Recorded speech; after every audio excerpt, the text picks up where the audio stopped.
আসসালামু আলাইকুম রহমতুল্লাহ বারাকাতু। রমজানের প্রস্তুতিমূলক আমরা সাহাবীদেরকে ফলো করব। সাহাবে রাম এরকম তাদের ব্যাপারে এমন কথা আছে যে এক রমজান শেষ করেই আবার দ্বিতীয় রমজানের জন্য প্রস্তুতি নিতেন।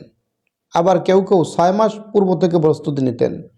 আমরা চিন্তা করব তারা জান্নাতি মানুষ, তাদেরকে আল্লাহ পাক রব্বুল আলমিন পুরা সব গুনাহখাতা মাফ করে দিয়ে তাদেরকে জান্নাতি ঘোষণা করেছেন। তারা এমন চিন্তা করতেন, তাহলে আমাদের কত গুনাহ, আমাদের কেমন চিন্তা করা উচিত। রমজানের প্রস্তুতিমূলক আমরা কিছু কাজ করব। তার ভিতর একটা কাজ করব যে আমরা আমাদের সাথে কারো লেনদেন যদি থাকে লেনদেনগুলো শেষ করে ফেলব।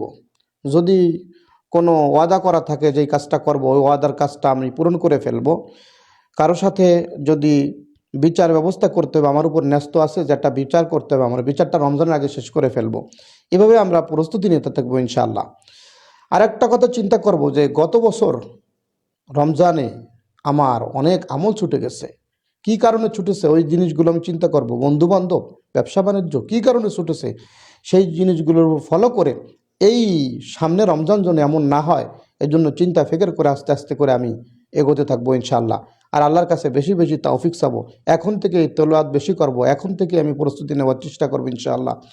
আমরা রমজানের প্রস্তুতি কেমন নেব যে আমার জীবনের শেষ রমজান, এরপরে আর জীবনে আমি রমজান পাবো না।